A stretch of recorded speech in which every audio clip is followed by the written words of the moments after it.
We've all been waiting for. Dark Sun has returned once again. And you know what?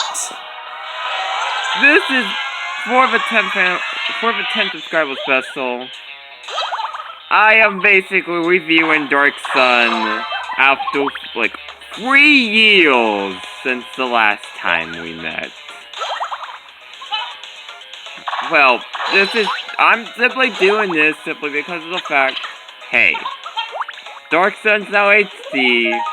Our team has now been more accurate themed.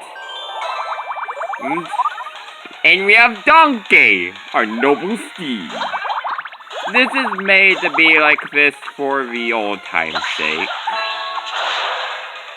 It's actually been a long time since I even talked about Miitopia Switch. Other than like that brief mention like in an episode before I take the hiatus. Well, Dark Sun does look a bit more gray than usual, but he still has all the same moves that he knows from before. So yeah, more specifically, this is pretty intense. I'm doing the Tower of Dread variation, simply because outer space in HD looks, well, way much better. Also, you know, you have to go through all the other grindings through each of the bosses in a row. But nonetheless, this is mostly a legendary gear repaired beforehand, simply because I want to give Dark Sun a much more versatile time than the first time. Because if you remembered from the very original, which, like, I doubt anyone actually did, that, yes, this is basically the Nintendo Switch remaster of the boss fight.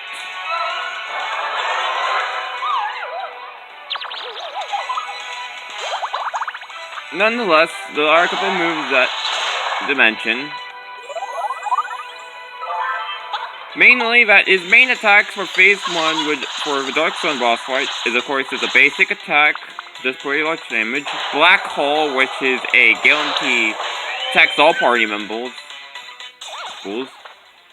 And a few more. He does Nightmare status effect.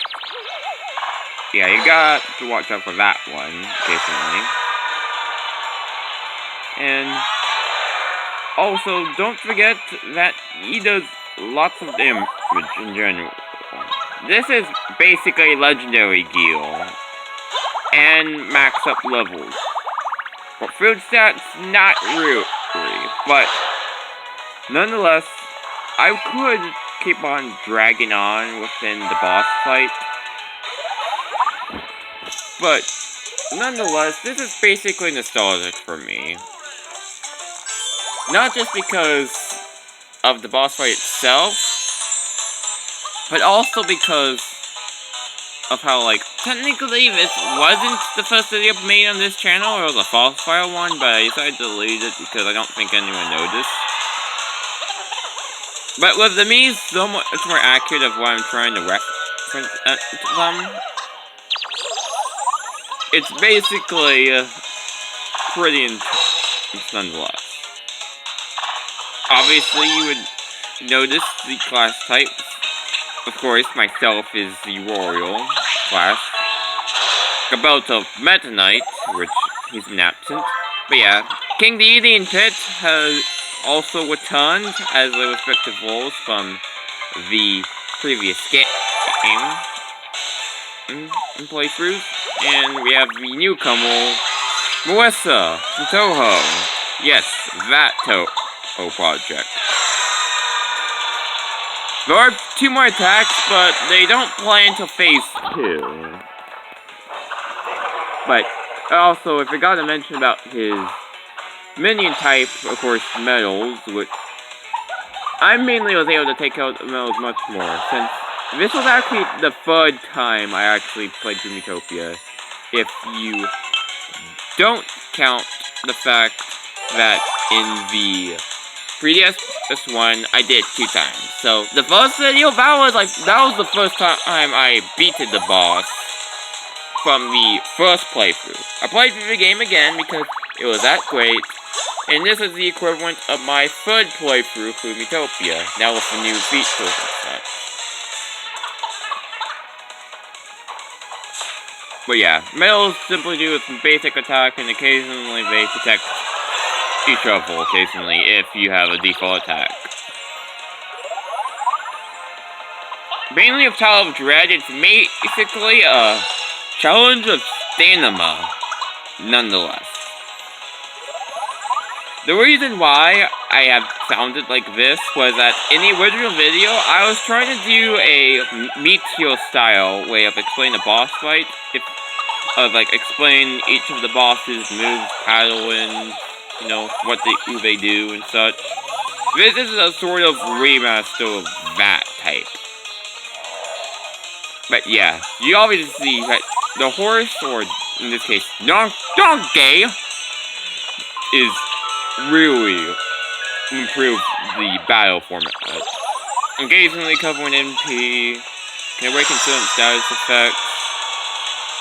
It's, again, Dark Sun's still no pushover, even with the help of the horse in the game. He still puts up a lot of a fight, nonetheless. So don't think that the horse completely changes the game. He helps a lot, but doesn't fully ruin the game, okay? So yeah, post-game, don't worry. Donkey is not, like, overpowered, overpowered, just really good. Story mode, sir, overpowered, but post-game, he's still good. Just, we finally get to the phase 2. Now, like before, he starts with the rainbow like glow, and here comes his ultimate attack, which is literally called Big Bang. Yep, it forces every single Mii that isn't in safe zone to have 1 HP. So specifically, if the Mii's already at 1 HP, then they don't get any more damage from the move. So yeah, it's a 1 HP force soul, which, yeah, it can be very dangerous sometimes. He also has one more move when he gets to phase 2. He stops summoning minions at this point, so don't expect any more extra battles to show up. And he has a multi-hit attack, being a Meteor Strike, so yeah.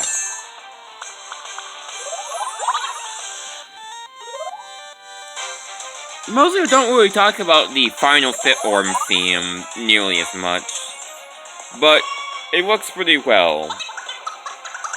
Of course, recognizing all of the district bosses and the order of how the Tower of Dread goes, you know, it's pretty decent nonetheless.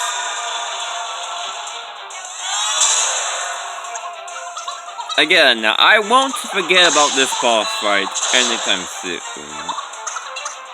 Like, if I'm, besides my Kirby bias, I would have to say that still, Dark Sun's still one of the best post-game bosses.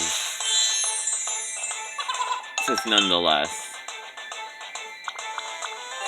And yes, some of it has to do with Kirby bias because of how the final boss is based off of. But we've still been able to make it to end.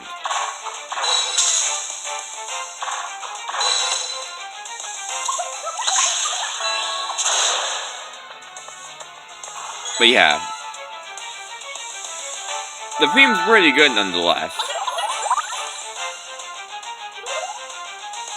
There's a few other things to do mention about the team. Yeah, as you obviously saw, Moessa's a cool crook. King Deity's actually stubborn, but since he's basically the main hero, well, and the only hero, I don't have to worry about the I don't need it trait. Right. Pit's still cautious, and here's the meteor attack. Yeah, it looks like actual meteors. And I'm using the kind quirk, which I actually used in the first playthrough. I used energetic on the second attempt on the 3DS. You can actually swap personalities, I think, anytime you want, if I remember.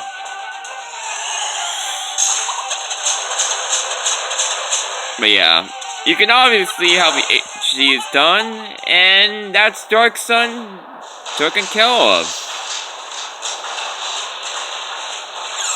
But yeah, the final boss is done!